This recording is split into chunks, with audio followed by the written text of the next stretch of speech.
오늘 시간에는 성령을 따라 행하라는 제목으로 하나님 말씀 증거하도록 하겠습니다. 사람들은 하지 말라는 말을 들었음에도 불구하고 결국에는 그 행동을 하고 후회를 하는 경우가 참 많습니다.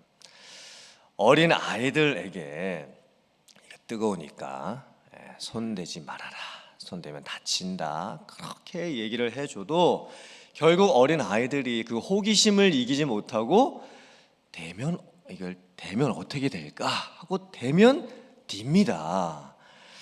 그리고 노는 게 너무 이제 심하게 장난을 많이 치면서 노니까 놀면 다친다, 이거 조심해라, 분명히 애들한테 얘기를 해 주었음에도 불구하고 꼭 떨어져서 다칩니다. 꼭 넘어져서 다칩니다. 그때 엄마가 도대체 너한테 몇 번이나 얘기를 했냐, 아무리 얘기했었지만 소용이 없습니다. 어른들도 똑같습니다. 어른들의 경우에는 아예 이제 글로 적혀져 있는 그런 경고 문구들을 저희도 이제 많이 보게 됩니다. 이제 안전줄을 쳐놓지요. 그리고 들어가지 마시오, 분명히 적어놨습니다. 그런데 어떻게 합니까? 꼭 들어가는 분들이 있습니다. 그리고 이제 담배과 같은 데 보면 흡연은 심각한 폐질환과 암을 유발할 수 있습니다, 분명히 적어놨습니다. 그래도 담배를 핍니다. 그리고 더 심각하게는 이 사회와 우리가 살아가는 세상의 모습을 봤을 때 법이 있지요. 민법, 형법, 상법, 몇 조, 몇 항. 우리가 다 자세하게 알지는 못해도 살인을 하면 심지어 사형까지 당할 수 있다, 다 알고 있습니다. 그런데도 이 세상에는 여전히 살인이라고 하는 그 엄청난 죄를 알면서도 짓는 사람들이 있습니다. 더 안타까운 것은 하나님을 믿기 전에, 구원받기 전에 세상에서 내가 여러 가지 이제 죄를 지으면서 사는 것은 어쩔 수 없다고 해도 하나님을 믿고 나서, 구원을 받고 나서 교회를 다니는 중에서도, 성도가 되어 그리스도인이 되어서 말씀을 읽고 기도를 하는 중에서도 여전히 우리들이 죄를 짓고 살게 된다는 것입니다. 그래서 성도들이 갖게 되는 죄책감은 더 심해집니다. 이러고도 내가 목사라고 할 수 있을까? 이러고도 내가 성도라고 할 수 있을까? 이러고도 내가 부모로서 집에서 자녀들에게 너 아빠처럼 되라, 너 엄마처럼 되라, 나처럼 신앙생활 할 수 있어야 된다, 이렇게 자신 있게 말할 수 있을까? 내 자신이 내 자신을 정죄하는 그런 경우가 많이 생기게 됩니다. 우리는 왜 이럴 수밖에 없을까요? 로마서 7장 22절부터 24절을 제가 봉독해 드립니다. 내 속사람으로는 하나님의 법을 즐거워하되 내 지체 속에서 한 다른 법이 내 마음의 법과 싸워 내 지체 속에 있는 죄의 법으로 나를 사로잡는 것을 보는도다. 오호라, 나는 곤고한 사람이로다. 이 사망의 몸에서 누가 나를 건져내랴. 이 고백은 바울 사도가 했던 고백입니다. 바울 사도가 누구입니까? 예수님의 12제자가 아니었음에도 불구하고 나중에 다메섹 도상으로 가는 길에서 부활의 주님을 만나고 사도로 인정을 받았던 사람입니다. 제1차, 2차, 3차 선교 여행을 약 20년 동안이나 다녔던 선교사였습니다. 신약성경 27권 중에 무려 절반이 되는 신약성경 13권을 기록했던 사람이 바울 사도입니다. 그런데 지금 바울 사도가 무슨 고백을 하고 있을까요? 오호라 라고 하는 탄식의 고백을 하고 있습니다. 정말 내가 왜 이럴까? 정말 내가 왜 이런지 모르겠다. 지금 이런 고백을 하고 있는 것입니다. 하나님의 말씀대로 살고 싶은데 그게 잘 안 된다라는 고백이죠. 내 안에 지금 두 가지의 법이 있다라는 것입니다. 하나는 하나님의 법이고 하나는 육신의 법입니다. 하나님의 법이 무엇입니까? 하나님의 말씀대로 따라가고 순종하고 싶은 그런 마음이 있다라는 것이죠. 그런데 다른 한 법이 있습니다. 육신의 법이 있습니다. 육체의 법이 있습니다. 근데 그 두 가지가 서로 싸운답니다. 그런데 문제는 뭐냐면 내가 따라가고 싶은, 따라가야 하는 하나님의 법을 따라가지 못하고 따라가지 말아야 할 이 육신의 법을 따라갈 때가 더 많이 있다라는 것입니다. 그래서 바울 사도 역시 자기 자신의 모습을 보면서 참 모순적이라는 것이죠. 참 이해가 안 된다라는 것입니다. 어떻게 내가 이렇게 구원받은 성도가 되었고 심지어 사도가 되었고 지금 20년 넘게 선교를 했고 하나님의 말씀까지 지금 기록을 하고 있는데도 어떻게 내가 하나님의 말씀대로 살아가려고 하는 그 모습대로 더 살아가지 못하고 내 육신에 끌려가지고 살아가는 이런 모습이 더 많을 수 있는가. 그래서 탄식을 할 수밖에 없다라는 거예요. 오호라 오호라 어찌하면 좋을꼬. 지금 이런 탄식을 지금 하고 있다는 것입니다. 바울 사도 정도 되는 분이 이런 고백을 하는 것을 보면 참 이 인간의 연약함과 무능력이 한계가 무엇인지를 깨닫게 됩니다. 우리는 근본적으로 구원받았지만 여전히 죄의 성이 남아있지요. 죄의 본성까지 싹 다 없어지지는 않았습니다. 이것이 죄다 들었음에도 불구하고 이것이 죄다, 죄를 지으면 이렇게 된다, 벌을 받는다라고 우리가 글로 보았음에도 불구하고 여전히 죄를 지을 수밖에 없습니다. 그렇다면 이 한계를 우리가 어떻게 극복을 할 수 있을까요? 이 무능력을 우리가 어떻게 극복을 할 수가 있을까요? 오늘 갈라디아서 말씀을 보아도 똑같은 말씀이 나오지요.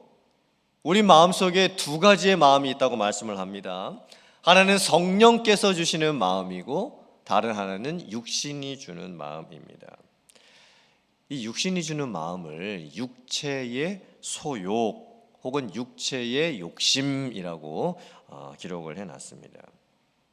육체의 소욕, 육체의 욕심, 즉 타락한 인간의 본성에서 나오는 악한 의지라는 것입니다. 우리가 죄를 지을 때 어쩔 수 없이 죄를 짓는 것일까요? 물론 맞습니다. 우리가 죄를 지을 때 어쩔 수 없이 죄를 짓게 됩니다. 이 의미는 무엇이냐면 죄를 지을 수밖에 없는 이 본성이 우리에게 있기 때문에 죄를 어쩔 수 없이 짓게 됩니다. 이 본성적인 면에서 봤을 때는 죄를 어쩔 수 없이 짓는 것입니다. 그런데 우리가 죄를 짓게 되는 그 순간을 봤을 때 실제적인 상황적인 면에서 봤을 때는 우리는 죄를 어쩔 수 없이 짓는 게 아니라 죄를 의지적으로 짓는 것입니다. 즉 죄를 알면서도 내 의지적으로 짓게 되는 것입니다. 죄를 모르고 짓는 게 아닙니다. 죄를 어쩔 수 없어서 짓게 되는 것이 아닙니다. 우리는 죄를 알면서도 의지적으로 죄를 짓습니다. 왜냐하면 죄를 지을 때 그 죄가 우리에게 주는 즐거움, 달콤함, 쾌감 같은 것이 있기 때문입니다. 오늘 성경 말씀을 보면 이 육체의 일에 대해서 아주 자세하게 말씀을 하고 있죠. 그 죄의 여러 가지 모습들이 열거가 되어서 나오는데 정리해 보면 네 가지 종류의 죄로 말씀을 할 수가 있습니다. 첫째는 성에 관련된 죄들이지요. 호색하는 것, 음행하는 것, 또 간음하는 것, 동성애하는 것들. 두 번째는 사람과의 관계에 관련된 죄들입니다. 원수 맺는 것, 분쟁하는 것, 시기하는 것, 분내는 것, 당짓는 것. 인간관계에 있어서 우리의 관계들을 깨트리는 여러 가지 죄들이죠. 세 번째는 타락한 문화에 관련된 죄들입니다. 술 취하는 것, 방탕하는 것, 먹고 마시는 데 있어서 여러 가지 즐거움을 누리는 어떤 문화에 관련된 죄들이죠. 네 번째는 구원에 관련된 죄들입니다. 이제 우상 숭배하는 것, 이단에 관련된 죄들이죠. 근데 우리가 이런 죄들을 왜 짓게 되냐면 어쩔 수 없어서 짓는 게 아닙니다. 우리의 의지로 선택해서 짓는 것입니다. 왜일까요? 이 죄라는 것은요, 이 죄를 지을 때에 그 죄가 우리에게 주는 그 즐거움 혹은 좀 달콤함, 그 짜릿함, 쾌감 이런 것들이 동반되기 때문입니다. 술 취하는 것, 그 술이 주는 묘한 그 쾌감이 있죠. 여러분, 화를 내는 게 왜 죄가 될까요? 이 화를 내는 것도, 이 화를 내면 우리 안에 있는 답답함 그리고 이런 짜증남, 이것을 강하게 폭발을 시킬 수 있습니다. 그때 우리에게 만족감이라는 게 주어지는 겁니다. 여러분, 여러분 화낼 때 다 화내 보셨죠? 화를 팍 내면 내 안에 뭔가 억눌렸던 거, 짜증나는 거, 눌려있는 거, 답답한 거, 저 사람에게 내가 꼭 해주고 싶었던 그 한마디, 그걸 팍 터쳤을 때 이게 뭔가가 있어요. 그래서 화를 내게 되는 거예요. 그런데 여기에서 아주 중요한 점이 있습니다. 만약에 우리가 죄를 알면서도 의지적으로 죄를 짓게 된다고 한다면, 반대로 생각을 해보면 죄라는 것을 알았을 때 그 죄를 짓게 되는 그 상황 가운데서 의지적으로 죄를 안 지을 수도 있다라는 것입니다. 이런 우리가 죄를 본성적으로는 어쩔 수 없이 짓지요. 하지만 그 순간적 상황 가운데에서만큼은 죄를 의지적으로 안 지을 수도 있습니다. 과연 그렇다면 우리가 어떻게 죄를 의지적으로 안 짓게 될까요? 그 능력은 도대체 어디서부터 오는 것일까요? 오늘 성경 말씀을 보면 성령께서 주시는 마음이 있다고 말씀을 합니다. 그리고 성령을 따라서 행할 수도 있다, 성령의 인도하심을 받으며 살 수도 있다, 이렇게 말씀을 하고 있습니다. 성령의 인도하심을 받는다라고 하는 것은 환상 같은 거 보는 거 아닙니다.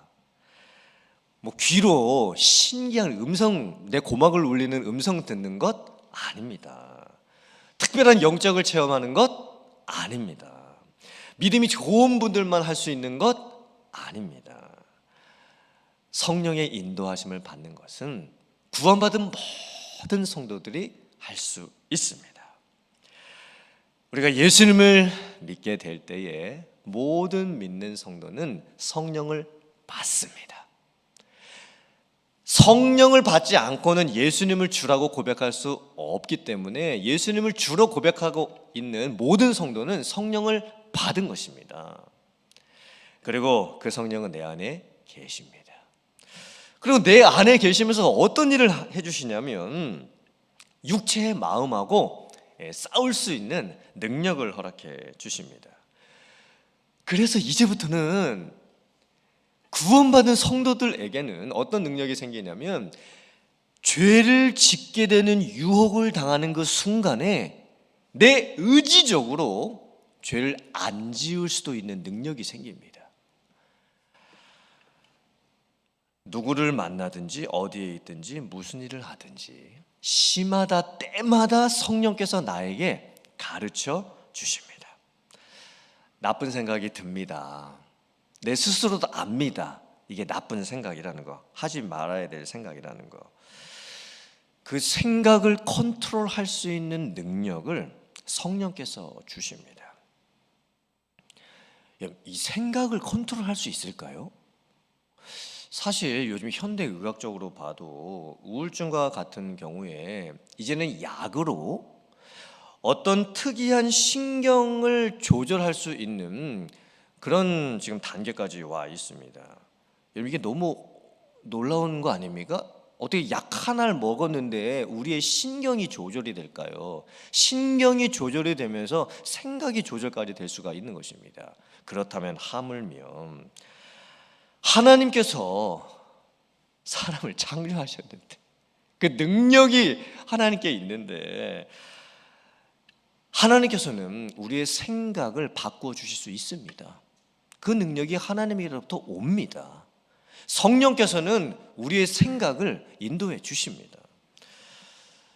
또 우리에게 어떤 그 의지가 이제 생기게 될 때 그 의지까지도 성령께서 컨트롤해 주십니다. 화가 너무 난다. 그럼 마음이 막 너무 답답하고 또 아무것도 하기 싫고 무기력증이 든다. 여러분, 이건 의지적인 부분이죠. 그런데 이 의지적인 부분까지도 성령께서 도와주십니다. 그 성령의 도움을 통해서 우리는 의지를 바꿀 수가 있습니다. 또 지혜도 허락해 주시죠. 수많은 선택의 상황, 결정의 상황 가운데서 이걸 이렇게 해야 되나? 이걸 저렇게 해야 되나? 어떤 결단을 내려야 됩니다. 지혜가 필요하지요. 여러분, 지혜라고 하는 것은 공부해서 얻을 수 있는 게 아닙니다. 책을 통해서 얻을 수 있는 게 아닙니다. 다른 사람을 통해서 얻을 수 있는 것이 아닙니다. 그 결정적 지혜는 성령께서 주십니다. 무엇을 분별해야 할지, 해야 될지, 말아야 될지, 언제 해야 할지, 어떤 방법을 통해서 해야 될지 성령께서 가르쳐 주십니다. 그래서 우리는 이제 하나님의 법에 순종하게 될 때에 기꺼이, 즐거이 순종하는 마음으로 하나님의 법에 따라갈 수 있는 의지를 허락을 받게 되는 것입니다. 마지 못해서 하게 되는 것이 아닙니다. 억지로 하게 되는 것이 아닙니다. 예배 드리는 것도, 말씀 읽는 것도, 기도하게 되는 것도, 섬기는 것도, 봉사하는 것도 억지로 마지 못해서 하게 되는 것이 아닙니다. 사랑하는 성도님들, 여러분들 오늘 이 새벽에 억지로 오셨습니까? 아니면 기뻐서, 즐거워서 오셨습니까? 표정들이 조금 반반 이렇게 섞여 계시는 것 같은데, 물론 좀 힘들기는 하죠. 새벽에 일찍 일어나야 되기 때문에 좀 나오기 싫은 그런 마음도 분명히 있습니다. 그게 우리의 본성이지요. 하지만 오늘 이 새벽에 여러분들이 나오셨다는 것은 여러분들의 의지로 나온 것이 아닙니다. 성령께서 여러분들에게 생각을 주신 거예요. 그 생각은 사실 어제 잠자리에 들기 전부터 있었습니다. 어제 밤부터 그 생각이 우리에게 있었기 때문에 오늘 이 새벽을 깨우며 나올 수가 있는 것입니다. 의지도 마찬가지죠. 아침에 힘든 몸을 깨우면서 일어나게 할 수 있는 그 의지는 내가 만들어낼 수 있는 것이 아닙니다. 성령께서 허락해 주시는 것입니다. 그래서 우리는 영적으로 예배, 말씀, 기도, 봉사 막 하기 싫은데 억지로 하게 되는 게 아닙니다. 기꺼이, 즐거이 자원하여 하게 되는 것입니다. 그것이 바로 성령의 능력입니다. 고린도전서 15장 55절부터 57절까지의 말씀을 제가 봉독해 드리겠습니다. 사망아, 너의 승리가 어디 있느냐? 사망아, 네가 쏘는 것이 어디 있느냐? 사망이 쏘는 것은 죄요, 죄의 권능은 율법이라. 우리 주 예수 그리스도로 말미암아 우리에게 승리를 주시는 하나님께 감사하노니. 아멘. 바울 사도가 한편으로는 오호라의 탄식을 했죠. 육체의 마음에 져서 실패할 수밖에 없는 탄식을 했습니다. 그런데 이제 완전히 다른 고백을 하고 있습니다. 승리의 선언 고백입니다. 사망이 우리를 쏩니다. 우리를 공격합니다. 사망이 죄라고 하는 화살을 우리에게 쏘아댑니다. 율법이라고 하는 화살을 쏘아댑니다. 때로는 우리가 상처를 당할 때도 있죠. 부상을 당할 때도 있습니다. 하지만 죽지 않습니다. 우리가. 그리고 다시 살아납니다. 회복됩니다. 그리고 결국에는 우리가 승리를 선언할 수 있게 됩니다. 우리의 영을 죽이고 마음을 죽이고 의지를 죽일 수는 있습니다. 하지만 예수님을 믿는 성도들은 우리 안에 성령이 계시기 때문에 궁극적으로는 승리할 수 있습니다. 이 고백이 저와 여러분들의 고백이 되어야 될 줄 믿습니다. 그래서 오늘 말씀을 여러분들이 다시 한번 잘 묵상해 보시고 결단해 보시기를 바랍니다. 이제 성령을 따라 사는 삶, 성령께 순종하는 삶, 성령의 인도함을 받는 삶을 살아간 여러분들 다 되실 수 있기를 주님의 이름으로 축원합니다. 아멘.